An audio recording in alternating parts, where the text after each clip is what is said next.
Se van los americanos, se van los altos dignatarios internacionales. El figura ya ha tenido su minuto de gloria, su minuto para el mármol de la historia. Se ha hecho todas las fotos que ha considerado oportuno y conveniente en el Museo del Prado. Ha compadreado con Joe Biden, ha intentado robarle un poco de protagonismo a quien sí que ha estado a la altura, que ha sido el jefe del Estado, que ha sido Su Majestad, don Felipe VI, y Leticia, por cierto, la reina, que ha estado brillando a un nivel altísimo y que ha ejercido como perfecta anfitriona de todas las primeras damas que durante los últimos días han estado en Madrid y a las que ha enseñado pues, la granja de San Ildefonso y otros rincones absolutamente incomparables de España, que estamos seguros de que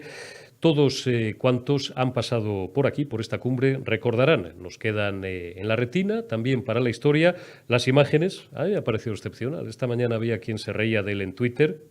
Yo es que le tengo cierta debilidad al personaje, a Boris Johnson, que como ha venido solo, pues el hombre deambuló durante un buen rato viendo cuadros, porque entre ustedes y yo, a pesar de su aspecto y a pesar de su histrionismo y de sus excentricidades, créanme si les digo,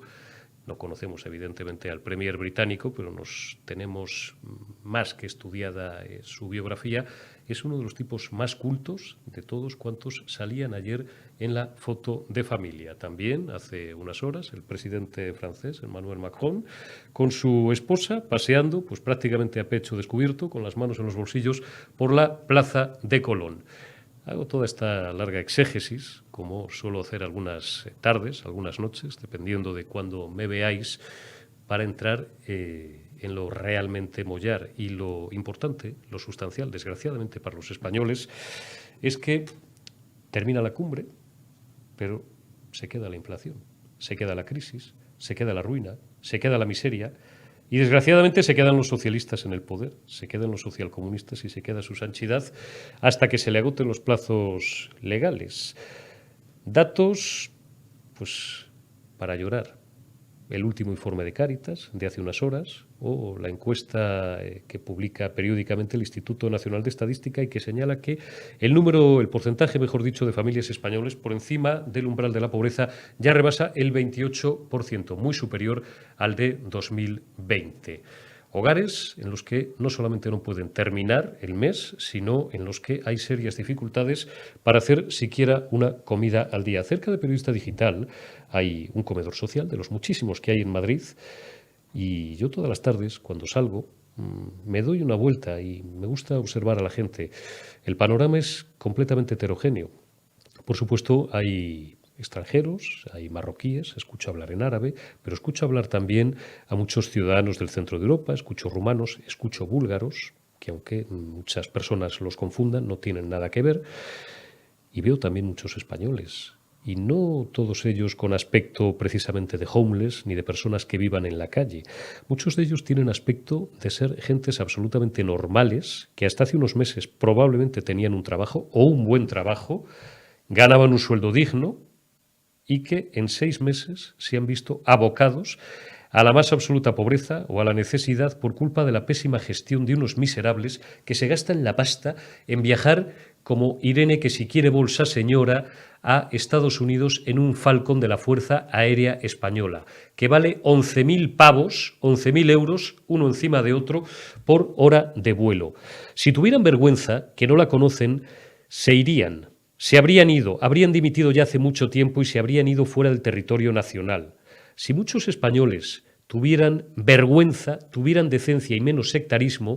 no habrían votado ya en las últimas convocatorias electorales a estos miserables que nos están hundiendo y que nos están arruinando. En Andalucía, afortunadamente, escuchábamos hace unas horas, en otro contexto, en una conversación más privada, a Narciso Michavila, director de uno de los institutos más prestigiosos de encuestas y de demoscopia en nuestro país, de GAT3, que cifraban 234.000 los andaluces que habían votado a Pedro Sánchez en las últimas elecciones, o al partido sanchista, que no al socialista, pero que el pasado 19 de junio votaron ya a Juanma Moreno, votaron al Partido Popular. Pocos me parecen, aunque hay que tener en cuenta que, lógicamente, Andalucía no es España y tampoco conviene confundir ni echar las campanas al vuelo dentro del campanazo en el que estamos, extrapolando al 100% los resultados de unas elecciones autonómicas a los hipotéticos resultados de unas elecciones generales, si tuvieran lugar mañana, dentro de 15 días o dentro de 2 meses. Veremos a ver. Lo milagroso sería que estos tipos siguieran conservando siquiera medio millón de votos, sobre todo el censo electoral. Lo milagroso sería que estos tipos siguieran conservando 15 o 20 escaños con todo el daño que han hecho. Resulta insultante, resulta hiriente escuchar a Chiqui Montero, a María Jesús Montero, a la titular del Ministerio de Hacienda, huir de los periodistas o cachondearse de ellos, ya no lo sé, cuando le preguntan por el dato de inflación, el dato que conocíamos ayer, de un 10,2, y responde con la sorna esa andaluza, ese gracejo que tiene la figurita, que hoy no toca hablar de eso, no dice hoy no toca. Esto era muy de Pujol, ¿recuerdan? Pujol, el presunto delincuente Jordi Pujol, y algunos que todavía no están ni siquiera imputados, pero ya verán como dentro de unos años, más pronto que tarde, acabarán yendo para adelante. Alguno, aquí de, hoy no toca. Hoy no toca hablar de esto. Pues decía ayer Chiqui Montero, hace unas horas, depende cuando veáis esto, que de lo que había que hablar era de la única noticia, de la noticia importante que era la cumbre de la OTAN. Le quedarán muy bien los trajes, pero es el tipo que nos está hundiendo, que nos ha hundido en la más absoluta de las miserias y que ha hecho bueno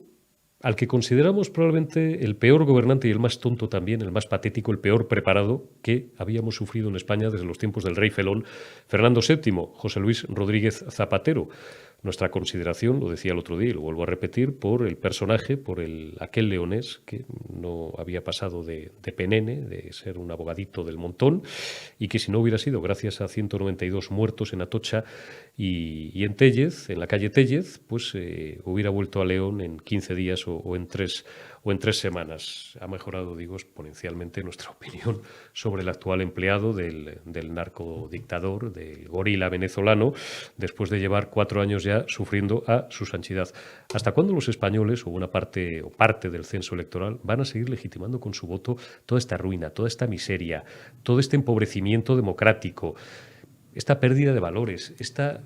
ocupación obscena de las empresas públicas, este uso obsceno de los medios públicos como los aviones de la Fuerza Aérea Española, porque a la señora ministra de turno se le pone en donde se le tenga que poner el viajar a Estados Unidos para huir infantilmente de una cumbre de la OTAN, porque ella es muy guay, es muy pijiprogre y es muy de izquierdas y no le mola este rollo del militarismo. Y eso sí, se coge un avión que vale 11.000 euros la hora de vuelo. ¿Hasta cuándo parte del censo electoral va a seguir legitimando con su voto que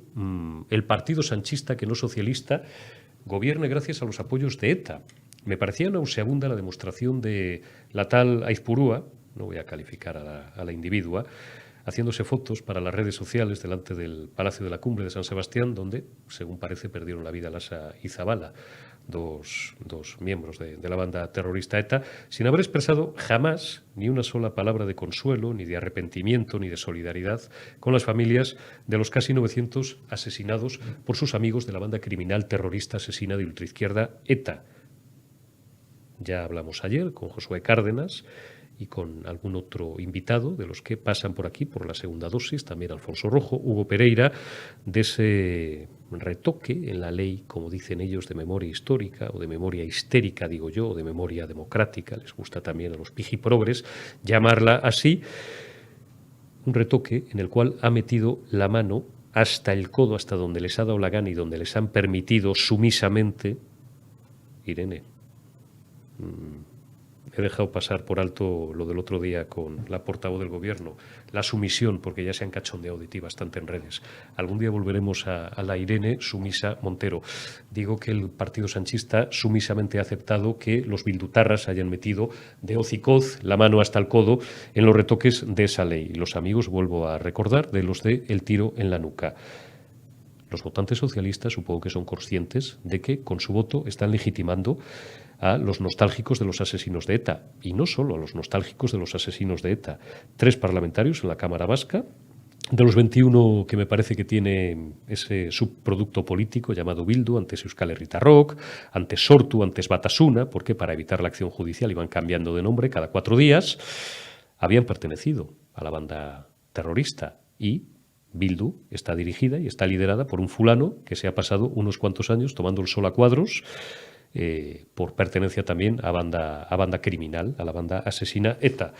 El pobre Gaby Cisneros ya no está aquí para contarlo, pero que le pregunten a Javier Rupérez, ministro que lo fue de UCD y ex embajador de España ante la ONU y un político español absolutamente reputado, quién es Arnaldo Otegi. Creo que Javier Rupérez tiene todavía alguna bala alojada en el cuerpo. Arnaldo Otegi, como debía ser de los más tontos, de los que llamaban operativos en aquella época, enseguida se dio cuenta que si quería prosperar en la vida, porque al final también iba de esto, ETA era una mafia, como los nacionalistas son una mafia, como los secesionistas son una mafia, se tenía que pasar a la política entre comillas. ¿Hasta cuándo? Bueno, pues hasta que algunos millones de españoles quieran, cada vez menos, porque las encuestas, todas las encuestas sin excepción, demuestran que el presidente del gobierno, impector en España, es ya Alberto Núñez Feijóo, que necesitará con el concurso necesario, que estoy seguro que va a tener, de Santiago Abascal y de Vox. Estamos en tiempo de descuento. El problema, y siempre lo decimos, es saber si España va a aguantar más, si España va a aguantar un año más, si las familias españolas van a aguantar un año más, y qué tiene que pasar para que de ese 28%, más de un 28% de familias que ya está en clara situación de pobreza y de exclusión, salgan a la calle,